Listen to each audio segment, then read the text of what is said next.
तो ये है दोस्तों सागावा कुरियर सर्विस। तो यहाँ पे इस तरीके से रिक्शा में आप देख रहे हो डिलीवर करते हैं। तो यहाँ पे यूनिक स्टाइल है, एक तो कार में डिलीवर करते हैं, बाइक पे करते हैं, और इस तरीके के जो रिक्शा होते हैं उसमें भी वो डिलीवरी करते हैं। जापान में सागावा, यामातो और जापान पोस्ट, ये तीन बहुत ही बड़े और फेमस जो डिलीवरी सर्विस होती है, कुरियर सर्विस है, वो यहाँ पर है। तो अगर आपको फास्ट पोस्ट करना है डोमेस्टिक या इंटरनेशनल तो आप ये तीन यूज़ कर सकते हो। तो दोस्तों अभी हम जा रहे हैं नोटरी ऑफिस में। लास्ट टाइम हम गए थे यहाँ के वार्ड ऑफिस में, बट अभी मुझे कुछ अर्जेंट डॉक्यूमेंट एफिडेविट करना है, जो अटेस्टेड होता है वो करना है, जो कि वार्ड ऑफिस में नहीं होता है। उसके लिए हमें अलग से यहाँ पे नोटरी ऑफिस होता है, जैसे हमारे इंडिया में नोटरी ऑफिस होते हैं, वहाँ से हम उनका स्टैम्प वगैरह लेते हैं वो डॉक्यूमेंट वैलिड करवाने के लिए।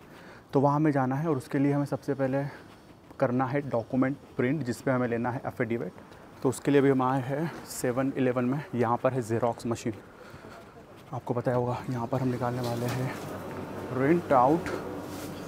तो लास्ट कुछ वीडियो में आपने देखा होगा कि जापान में इस तरीके से हर फैमिली मार्ट या सुपरमार्केट में इस तरीके से ज़ेरॉक्स मशीन होती है, और आप यहाँ पे 24 घंटे कभी भी आ सकते हो ज़ेरॉक्स निकलवाने के लिए। तो चलिए यहाँ पे अभी हम निकालते हैं प्रिंट आउट। तो इस तरीके से ये स्क्रीन होता है, सब जापानीज़ में है, बट आप इसको इंग्लिश में भी कर सकते हैं। और इस मशीन की खासियत ये है ना कि अगर आपके पास QR कोड है, आपको एक एप्लीकेशन डाउनलोड करना पड़ेगा आपके फ़ोन में, और उसमें आपको QR कोड यहाँ पे स्कैन कर दोगे ना, तो ऑटोमेटिकली यहाँ से प्रिंट आउट निकल जाएगा। तो अभी हम वही करने वाले, हमारे फ़ोन से ये QR कोड से स्कैन करेंगे यहाँ पर और डायरेक्टली प्रिंट आउट निकल जाएंगे। तो दोस्तों आप जो राइट साइड है ना वो बिल्कुल इग्नोर करेगा, क्योंकि जापान इतना ओपन है ना, 18+ कंटेंट के जो मैगजीन होते हैं वो इस तरीके से पब्लिकली वो बेचते हैं फैमिली मार्ट में या 7-Eleven में। यहाँ पर अभी आंटी आई है मैगजीन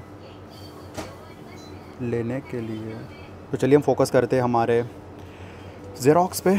तो इस तरीके से वो एप्लीकेशन होता है। ये हमने QR कोड जनरेट कर लिया है, पिक्चर सारे सिलेक्ट करके। यहाँ पर है QR कोड हमने यहाँ पे स्कैन कर लिया है। ये सारे फ़ोटोज़ हमारे फ़ोन से जा रहे हैं इस ज़ेरॉक्स मशीन के अंदर। तो हमारे 15 कॉपीज़ है और उसके हमें पे करना है 150 येन, यानी एक कॉपी के हमारे लगेंगे ऑलमोस्ट 10 येन। तो ये हमारे 200 येन, यहाँ से डलेंगे हमारे पैसे, और हमने कर दिया अभी इसको स्टार्ट।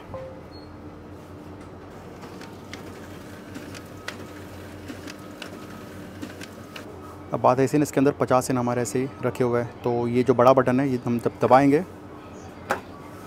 तो जो हमारी चिल्लर है वो यहाँ से आ गई है, ये है 50 येन। प्रिंट आउट तो हमने निकाल लिया, बड़ा ही सिंपल है। तो अगर आप जापान में आ रहे हो और आपको प्रिंट आउट वगैरह निकालना है तो यहाँ पे कोई ऐसी शॉप होती नहीं, जैसे इंडिया में हमारे होते हैं ना कि ज़ेरॉक्स की शॉप होती है अलग से, वहाँ पर जाके हम ज़ेरॉक्स निकालते हैं, वैसे यहाँ पर होता नहीं है। तो आपको इस तरीके से जो फैमिली मार्ट है, लॉसन है, और उसके बाद में 7-Eleven है, वहाँ पर आप जाके खुद से आप ये जो प्रिंट आउट और ज़ेरॉक्स सर्विस है वो आप यूज़ कर सकते हो। अगर आपको यूज़ करते नहीं आ रहा, अगर आपका फ़र्स्ट टाइम है, तो आप क्या कर सकते हो, यहाँ पे स्टाफ होते हैं, उनके पास जाके आप उनको पूछ भी सकते हो, वो आपको हेल्प भी करेंगे इसको यूज़ करने के लिए। तो दोस्तों अभी हमें जाना है नाकानो नोटरी ऑफिस में, और अभी मैंने लगा दिया है साइकिल से रूट, क्योंकि साइकिल से ये है 2.5 किलोमीटर, 9 मिनट बता रहा है।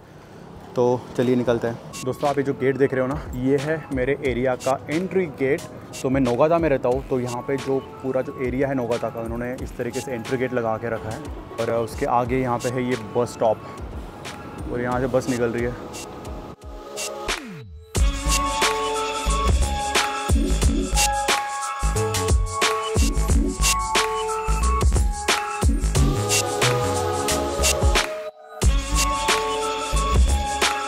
जापान का वेदर अभी रिसेंटली इतना ख़राब चल रहा है ना, अभी चल रहा है यहाँ पे ऑटम में होती है विंड, अभी काफ़ी विंड चल रही है। बट यहाँ पे लास्ट वीक ठंडी थी, अच्छी खासी ठंडी निकली थी। आपने देखा होगा मेरे कुछ व्लॉग्स में, मैं हुडी और स्वेटर पहन के ही था दिन भर। और इस वीक अचानक से यहाँ पे गर्मी आ गई है, गर्मी प्लस ह्यूमिडिटी। और आज तो दोस्तों यहाँ पे बारिश आई है, रात में बड़ी ज़ोरदार यहाँ पे बारिश आई थी। तो ये जो वेदर है ना बड़ा कन्फ्यूजिंग सा है नवंबर में। अब जो एक्चुअल यहाँ पे विंटर रहने वाला है वो स्टार्ट होगा नवंबर एंड में या फिर दिसंबर के फर्स्ट वीक में। ये देख लो दादाजी अभी छतरी लेके निकले। तो गूगल मैप के हिसाब से हम पहुँच गए अभी, बट मुझे पता नहीं चल रहा है, क्योंकि आप मेरे पीछे देख रहे हो ये 3 बिल्डिंग में से एक बिल्डिंग है। और अभी मैं गूगल मैप में से पिक्चर्स में से पता कर रहा हूँ कि कौन से बिल्डिंग में ये ऑफिस है। तो दोस्तों ये वाली जो बिल्डिंग है ये है नोटरी ऑफिस मेरे वार्ड का। अब बात ऐसी है कि मुझे पार्किंग ढूंढना पड़ेगा, साइकिल कहाँ लगाना है। और यहाँ यहीं पे बोर्ड लगा हुआ है, देखो बाइसिकल्स आर नॉट अलाउड ये एरिया में, और लगाते हो तो 5000 येन आपको फ़ाइन देना पड़ेगा, जो कि मैं नहीं देना चाहता। तो चलो ढूंढते हैं यहाँ पे पार्किंग।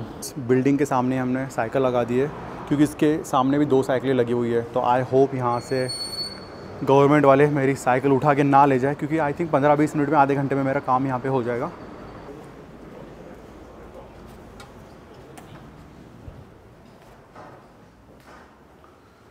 अभी यहाँ पर है 8 फ्लोर, वो सब जापानीज़ में लिखा हुआ है। तो हमें जाना है 7th फ्लोर पे। तो ये इंग्लिश में इसको बोलते हैं नाकानो नोटरी ऑफिस।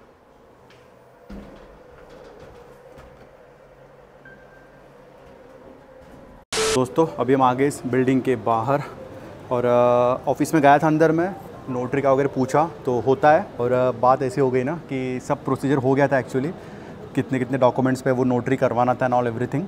बट जब मैंने उनको प्राइस पूछा तो उन्होंने बोला एक डॉक्यूमेंट का अगर आपको नोटरी करवाना है तो आपको लगेगा 20,000 येन एक डॉक्यूमेंट के, और मुझे 3 डॉक्यूमेंट करवाने थे तो वो हो गए 60,000 येन, यानी कितने हो गए वो ऑलमोस्ट 40,000 रुपीज़, इंडियन रुपीज़ मुझे यहाँ पे सिर्फ नोटरी करवाने के लिए देने पड़ेंगे। वही दोस्तों अगर आप इंडिया में नोटरी करवाओगे तो आप मे भी शायद 50, 100, 200, मुझे नहीं पता, आप कमेंट करके बताओ कि इंडिया में नोटरी कितना होता है, क्योंकि मैंने वहाँ पर आज तक करवाई नहीं है, यहाँ भी करवाई नहीं, मेरा फर्स्ट टाइम है यहाँ पे करवाने के लिए। और मुझे पता चला है कि यहाँ पे अगर आपको नोटरी करवाना है वो भी गवर्नमेंट ऑफिस में, आपको 15 से 20,000 येन पर डॉक्यूमेंट यहाँ पे पे करने पड़ेंगे। तो दोस्तों फाइनली हमारा MBA का रिज़ल्ट आ गया है। काफ़ी दिनों से मैं वेट कर रहा था MBA के रिज़ल्ट का। आपको काफ़ी व्लॉग में बोला भी था कि मैं जब भी मेरा MBA का रिज़ल्ट आएगा मैं आपके साथ में ज़रूर शेयर करूँगा। तो जो हमारा फर्स्ट टर्म था वो ऑलरेडी ख़त्म हो गया है, और उसका जो फाइनल रिज़ल्ट है वो आज आ गया है। तो टोटल फर्स्ट टर्म में हमारे 8 सब्जेक्ट्स थे, और कुछ सब्जेक्ट्स थे 1 क्रेडिट के, कुछ थे 0.5 क्रेडिट के। तो टोटल वो हो गए थे 6.5 क्रेडिट। ये है दोस्तों मेरा फर्स्ट टर्म का रिज़ल्ट। जैसे कि आप देख रहे हो मुझे 6.5 क्रेडिट में से 6.19 क्रेडिट मिला है। और साइड में आप ग्रेड्स भी देख रहे हो, इग्नोर करना, क्योंकि कुछ सब्जेक्ट्स में मुझे काफ़ी कम ग्रेड मिले हैं और कुछ में काफ़ी अच्छे मिले। तो सबसे ख़राब जो मुझे ग्रेड मिला है वो मिला है माइक्रो इकोनॉमिक्स में, क्योंकि माइक्रो इकोनॉमिक्स मैंने ज़िंदगी में मेरे कभी पढ़ा नहीं था, मुझे उसके बारे में कुछ पता नहीं था। बट फर्स्ट टाइम मैंने लाइफ में वो सब्जेक्ट पढ़ा है, तो उसमें काफ़ी थोड़े मुझे कम ग्रेड्स मिले हैं। बट कोई नहीं, नेक्स्ट जो भी हमारा सेकंड टर्म चल रहा है वो भी ऑलमोस्ट ख़त्म होने को आ गया है। उसके भी एग्ज़ाम जस्ट अभी कुछ दिवाली के बाद स्टार्ट होने वाले हैं, मे बी दिसंबर में स्टार्ट होने वाले हैं। तो उसकी भी पढ़ाई मुझे अभी अच्छे से स्टार्ट करनी पड़ेगी। साथ में मेरा काम भी है, वर्कआउट भी है, आपके लिए वीडियो भी बनाता हूँ, बहुत सारे काम है दोस्तों, बहुत सारे, यानी इतना ओवरलोड हो चुका है ना मुझे काम कर कर। तो दोस्तों अभी हो गई है शाम, और हमारा ऑफिस का काम भी अभी ख़त्म हो गया है। 1 घंटा मैंने ओवर टाइम किया है, उतना ज़्यादा काम था नहीं, बट स्टिल अभी हम निकलने वाले हैं जिम के लिए। तो कल ये कैन वाले आने वाले हैं ना 11 बजे लेने के लिए। तो यहाँ पे हर घर के बाहर इस तरीके से बास्केट लग गई, जिसमें कि बस प्लास्टिक की और कांच की बोतलें फेंकने वाले हैं। ये दादाजी रोज़ इस घर के बाहर, जब भी मैं जाता हूँ ना, दोपहर, शाम, रात, यहीं पे बाहर खड़े रहते और स्मोकिंग करते रहते, पता नहीं क्यों।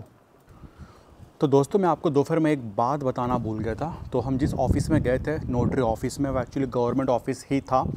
वहाँ पे अंदर जाते ही पता है मैंने क्या देखा, वहाँ पे सारा जो स्टाफ था पूरा के पूरा वो था लेडीज़, वुमन, सारे बंदियाँ थी वहाँ पे। और एक उसमें सीनियर थी, आई थिंक उनकी उम्र 60 के ऊपर थी। और जैसे मैं अंदर गया वो मेरे पास आए, पूछे एकदम पोलाइटली, और मुझे बैठाया वहाँ पे, और नोटरी का क्या क्या करवाना है, कितने डॉक्यूमेंट्स एंड ऑल एवरीथिंग, अंदर कैबिन में ले जाके बैठाया, और अच्छे तरीके से उन्होंने इंक्वायरी वगैरह सब की। और मैं शॉक हो गया, है शॉक इन द सेंस, मुझे तो आदत है यहाँ पे, बट जैसे होता है ना कि अगर आप इंडियन गवर्नमेंट ऑफिस में कहीं जा रहे हो तो वो एक्सपीरियंस काफ़ी अलग था यहाँ पे। इंडिया में जैसे गवर्नमेंट ऑफिस में आप जाओ तो एक तो बैठने को तो बिल्कुल बोलते हैं नहीं, चेयर तो पहले बात होती नहीं है वहाँ पे, बट ऐसे कुछ इतना रिस्पेक्ट वो करते हैं नहीं। बट यहाँ पे आप कोई भी गवर्नमेंट ऑफिस में जाओगे तो इतना पोलाइटली वो आपको ट्रीट करेंगे। ऊपर से अगर आप फॉरेनर हो ना तो बहुत ही आपको अच्छे तरीके से वो ट्रीट करेंगे। तो वही एक्सपीरियंस आज मुझे मिला यहाँ पर।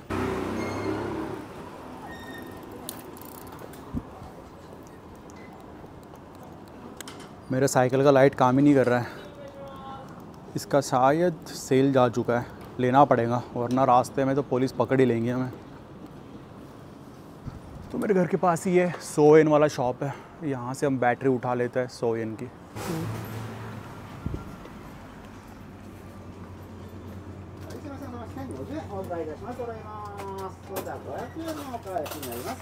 こ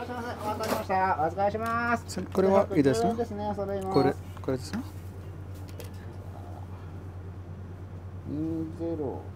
20。あ、大丈夫です。これで大丈夫ですね。はい。す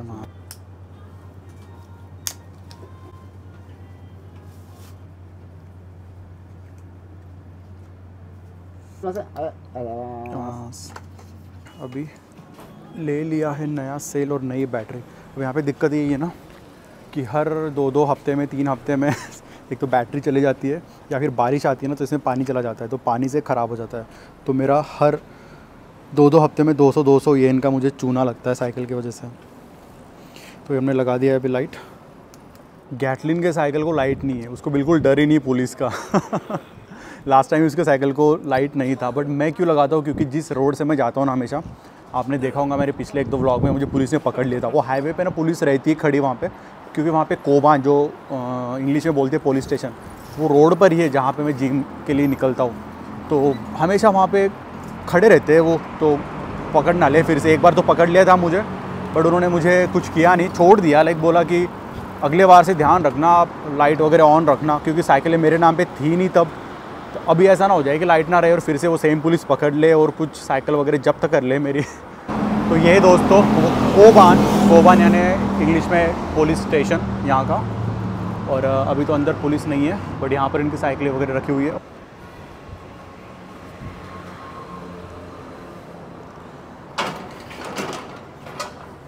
तो दोस्तों यही वो साइकिल है जिसका 1 लाख का पार्किंग का बिल आया है, और आप देख रहे हो इसके साइकिल के ऊपर यहाँ पे इन्होंने नोटिस लगा के रखी है रेड कलर के भी। तो इस साइकिल को अगर 14 तारीख के पहले नहीं ले जाया इसके ओनर ने, तो इस साइकिल को यहाँ से हटा देंगे, ट्रैश में डाल देंगे। तो दोस्तों आपको आज पता चल गया कि जापान कितना एक्सपेंसिव है।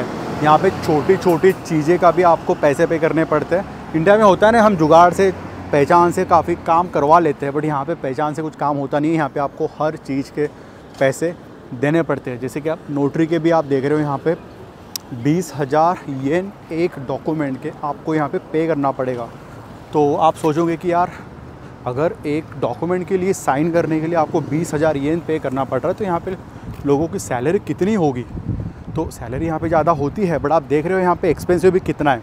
भले आप इंडिया से जापान में आ रहे हो सैलरी देख के कि यार 5 लाख सैलरी मिल रही है, 6 लाख सैलरी मिल रही है, इतने का पैकेज है, उतने का, तो आप अट्रैक्ट हो जाओगे उस सैलरी से। बट यहाँ पे उतने खर्चे भी है। आपने नोटिस किया होगा मेरे काफ़ी वीडियोस में, घर का rent, electric bill, internet connection, और यहाँ का जो लंच डिनर, और ये जो आप आज का एग्जांपल आपने देख लिया, नोटरी पे बस साइन करना था। तो आपको एक अंदाज़ा आ गया होगा कि यहाँ पे कितना खर्चा है। छोटी छोटी चीज़ों के आपको यहाँ पे पैसे पे करने पड़ेंगे। तो अगर आप जापान आने का सोच रहे हो, तो आपको हर एंगल से सोचना पड़ेगा कि यहाँ पे खर्चे हैं। अगर आप अकेले आ रहे हो तो कोई बात नहीं, आप मैनेज कर सकते हो, बट अगर आप फैमिली के साथ में यहाँ पर आ रहे हो, आपके बच्चे हैं, तो आपका सैलरी भी उसी हिसाब से होना चाहिए, ताकि आप यहाँ पे सर्वाइव कर सको लॉन्ग टर्म के लिए। हाँ, हो सकता है अगर आप शॉर्ट टर्म के लिए यहाँ पे आ रहे हो, 1 साल, 1.5 साल, 2 साल, तो कोई दिक्कत नहीं। दोस्तों अभी हम पहुँच गए हमारे जिम के बाहर, और आज हम करने वाले हैं लेग वर्कआउट। तो मैं वीक में 2 बार लेग करता हूँ, मंडे को और थर्सडे या फिर फ्राइडे को। तो ये है स्कूल की बच्चियाँ जो कि अभी यहाँ पे आइसक्रीम खा रही है, और इन पता नहीं है अभी रात के बज रहे हैं 8, और पता नहीं इनका अभी कौन सा स्कूल है जो कि अभी ये 8 बजे स्कूल का ड्रेस पहन के यहाँ पे भटक रही है।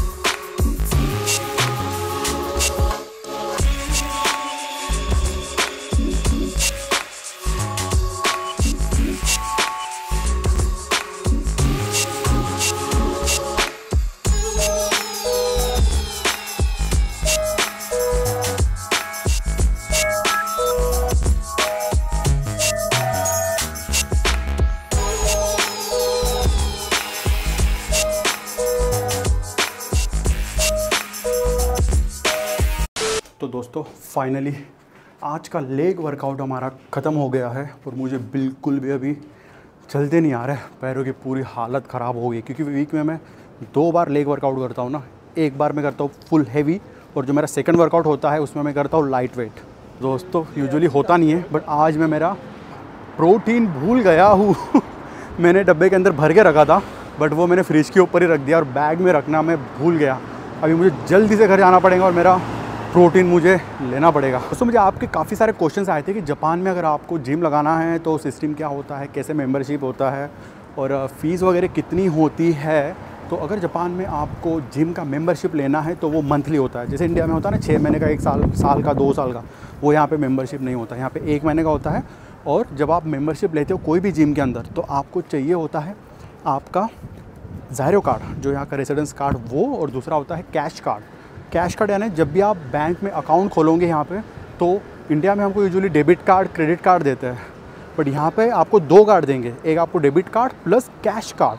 तो जब भी आप एटीएम में पैसे निकालने जाओगे ना, तो आप आपका ATM card, debit card use नहीं कर सकते। आपको एक कैश कार्ड देंगे, उसी से आप एटीएम से पैसे निकाल पाओगे। और अगर आपको कहीं पे मेंबरशिप लेना है, जैसे फॉर एग्जांपल जिम में, इतना आवाज़ कर रहा है गाड़ी है, ठोकने वाली थी वो गाड़ी टैक्सी को भी। तो वही है कि अगर आपको मेंबरशिप लेना है फॉर एग्जांपल जिम में, तो वो कैश कार्ड आपको यहाँ पे रजिस्टर करना पड़ेगा और ऑटोमेटिकली आपके बैंक अकाउंट से पैसे कट हो जाएंगे। तो आपको जैसे मंथली उनको पैसे देने की ज़रूरत नहीं है। वो कैश कार्ड वो लिंक कर देंगे उनके जिम के अकाउंट को और उसमें से आपके मंथली पैसे कटेंगे। तो अगर मैं आपको मेंबरशिप फ़ीस की बताऊँ तो जहाँ पे अभी मैं वर्कआउट करता हूँ, गोल्ड्स जिम, ये जापान का सबसे बड़ा, आपको पता ही है, बहुत बड़ा जिम है, तो यहाँ का जो फ़ीस है वो थोड़ा ज़्यादा है। बट अगर आप कोई दूसरा जिम भी देख लो यहाँ पे, फॉर एग्जांपल टिफनिस, इसका भी उतना ही मेंबरशिप है। तो मिनिमम इनके स्टार्ट होते हैं 6,000 से और मैक्सिमम जाते हैं इनके 15,000 येन तक। तो जो 6,000 वाला होता है ना, वो होता है टाइमिंग के हिसाब से। तो जापान में जिम भी टाइमिंग के हिसाब से चलती है। अगर आपको जिम लगाना है, फॉर एग्जांपल आप इवनिंग में वर्कआउट कर रहे हो 6 से 11 स्पेसिफिक टाइम में, तो उसके चार्जेस कम होते हैं। अगर आपको बस वीकेंड पे वर्कआउट करना है, अगर आपको सिर्फ सैटरडे संडे वर्कआउट करना है, या फिर मंडे टू फ्राइडे वर्कआउट करना है, या फिर आपको सिर्फ मॉर्निंग में वर्कआउट करना है, तो इस सभी की अलग अलग कैटेगरी होती है और सभी के अलग अलग प्राइस होते हैं। तो जो मेरा मेंबरशिप है वो होल डे, यानी मैं दिन में कभी भी आ सकता हूँ, छुट्टी के दिन भी आ सकता हूँ और कभी भी आके मैं 2 टाइम 3 टाइम वर्कआउट कर सकता हूँ। तो उसका जो फ़ीस है वो है 11,000 येन। अगर आप रोज़ वर्कआउट नहीं करते हो और आप वीक में 2 या 3 दिन ही वर्कआउट करते हो, तो मैं आपको ये बोलूँगा कि आप वीकेंड वाला ले लेना। वो आपको 6 या 7,000 में ही गिरेगा।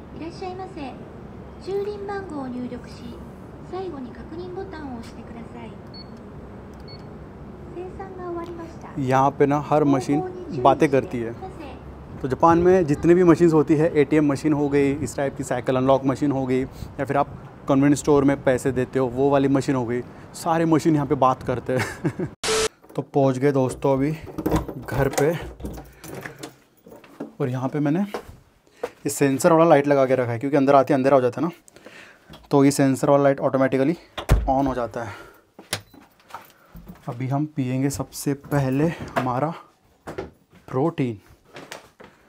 तो वो ये प्रोटीन पीने के बाद में आधा घंटा खाना, मैंने भूख नहीं लगती है, तो प्रोटीन पीने के बाद में आधे घंटे बाद में मैं खाना बना लूँगा। शेकर मुझे लेना पड़ेगा, काफ़ी पुराने शेकर ही है, 2 साल पुराने। अभी सारे फेंक के मुझे 2 नए शेकर लेना पड़ेगा।